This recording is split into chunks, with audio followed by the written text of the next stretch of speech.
Welcome sa DRS 2.0. Fresh at nagbabagang happenings bang hanap mo? Mga padabarkads man yan o mga trending topics? Pwes, sagutin natin yan.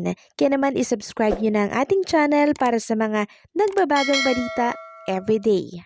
So, ayun, welcome back again sa ating YouTube channel mga Kadabarkads. And for today's video, ang pag-uusapan natin ay tungkol sa mga importanteng kaganapan sa loob at sa labas ng Itbulaga. So, kanina nga, isang napakasayang pananghalian na naman ang ating pinagsaluhan dito po sa Itbulaga dahil kanina nakasama natin ang isang singer and songwriter na si Justin Vasquez na kung saan ay nagpainit ng ating pananghalian kanina. Samantalang sa mga nanghihinayang at nag-aabang pa din po ng good news para po kay Elvis Presley, meron tayong isang good news para po sa kanya. Nang sa ganon mga Kadabarkads, makita at makasama nyo po siya ng live na live. So kanina, nag-post po si Jean Jordan ng kanyang announcement tungkol po sa magiging plano nilang tatlo, ni Elvis, ni Matt Monroe at ni Karen Carpenter. Silang tatlo po mga Kadabarkads. Sabi niya nga ang galing. First photo was AI generated. Second photo, alam nyo naman na malilikot kami. Presenting the Karen Carpenter, Matt Monroe, and Elvis Presley of the Clones. Abangan nyo lang po dito sa page ko, Something is Cooking. So meron pong project na niluluto para sa tatlong ito na pwede nyo pong i-avail. Maglalabas po si Karen Carpenter or si Jean Jordan ng ticket na pwede nyo pong i-avail. Nagkakahalaga ata to ng 2,500. Sulit na yon, makakasama nyo po yung tatlong mahuhusay na mula po sa The Clones mga Kadabarkads. Kaya kung gusto nyo pong makapanood nito, i-PM nyo lamang po direct si Gina Jordan. Sabi niya nga sa friends and family ko na want mag-buy ng ticket, PM me. So, i-PM nyo lang po si Jean Jordan nang makasama nyo po yung mga favorite na singer nyo sa The Clones. Okay?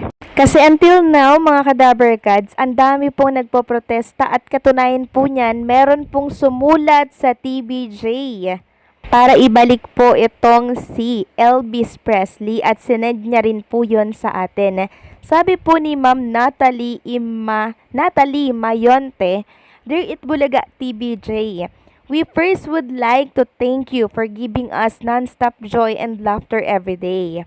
My husband and I live in LA, and we never fail to watch EV in YT every day. We and I'm sure everybody else were mesmerized by Jerome's unbelievable talent and charm. To us, Jerome is the most consistent of all the contestants in cloning his chosen artists. Elvis, we think this sets him apart from everyone else. He starts all of his songs sounding like Elvis and ending it sounding the same. In this light and on behalf of his growing number of fans who can be a great addition to all your viewers in all your social media platforms. Can you do something to get Jerome back on the stage? Pretty please. Something like a golden buzzer like AJT's that will bypass all rules? OMG, if you guys would do this, you will make all of us super happy and grateful. Thank you so much for your time and we look forward to a favorable response to our request. Many thanks, Natalie Mayonte. So sana dinggin po ito ng TBJ at makarating po ito sa Itbulaga dahil ito po isang panawagan mula po sa ibang bansa na palagi pong nakatutok sa Itbulaga. Samantalang kakapasok lamang po na balita mga Kadabarkads, medyo bad news ito para sa mga taga-suporta po ni Elvis Presley na umaasa po na pabalikin siya sa The Clones dahil sinagot na po ni Elvis Presley or ni Jerome Ibardome yung katanungan po ng marami kung magbabalik pa daw ba ito sa The Clones. May nagtanong kasing isang netizen or isang Dabbercads sa kanyang account kung ito ba ay babalik pa sa The Clones. Sabi po ni Jerome Ibardome, hello po, sorry, I'm not coming back na po sa Clones since talo na, as in talo. But don't worry po, you'll see me minsan kung saan pagalagala lang dyan. That's all. So, ang tinutukoy niya mga Kadabbercads dito na hindi na siya magbabalik ay sa The Clones. Pero, ang assurance naman dito ay pwede siyang makabalik sa Itbulaga.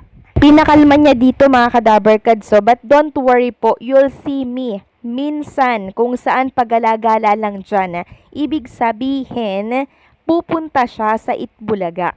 At possible na magkaroon po siya ng offer sa Itbulaga kahit every Monday or Tuesday, di ba? Kasi yun yung time na pre-recorded po ang Itbulaga since nag-aaral naman din etong si Jerome Ibardome. So, ang bad news, cancel na siya sa The Clones, pero ang good news, possible na maging empleyado siya or i-hire siya or kunin siya ng Itbulaga.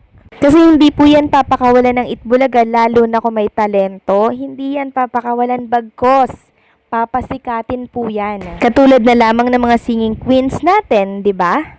Kaya kalma lang po kayo mga Kadabbercads dahil alam ng TBJ ang gagawin nila para kay Jerome Ibardome at syempre kay Matt Monroe. Next topic naman, pag-usapan natin mga Kadabbercads, ang tungkol dito kay Freddie Mercury. So kahapon po, nag-live siya sa kanyang Facebook account. At sabi niya nga po doon, nagpapasalamat siya sa TBJ and syempre sa Itbulaga sa panibagong opportunity na binigay po sa kanya. Then may nireveal din po siya mga Kadabbercads sa kanyang naging live. May anak daw po siya, isang 20 plus years old nag-aaral, tapos isang 8 years old ata. Basta dalawa yung anak niya mga Kadabbercads. Tapos sinabi niya din po na yung maging exposure lamang niya sa Itbulaga, napakalaking tulong na daw po nun sa kanya. One time nga daw po mga Kadabbercads, nagpunta siya sa isang bangko, tapos may isang netizen na binigyan siya ng pera. Pandagdag daw po ito sa mga gastusin. Naiyak daw po siya kasi na-appreciate siya ng mga tao. Nakilala siya ng mga tao through Itbulaga. Kaya sa exposure pa lamang daw po sa Itbulaga, panalong-panalo na. Tapos may nireveal pa siya mga Kadabbercads. May application daw po siya sa US. At malaking tulong daw po ang Itbulaga para mapabilis yung process. So, ibig sabihin mga Kadabbercads, may balak po siyang mag-ibang bansa kasi mas malaki nga naman po ang kitaan doon. At dahil nasa Itbulaga siya, nakilala po siya, mas mapapabilis po ang proseso ng kanyang mga papeles. Pero tatapusin niya muna yung laban mga Kadabbercads dito po sa The Clones bago siguro siya umalis dito sa ating bansa. So, anong say nyo dito mga Kadabbercads? Please comment down below at huwag kalimutang mag-like, share, and comment. Mag-subscribe na din kayo kung di pa kayo subscriber ng ating channel. Maraming salamat!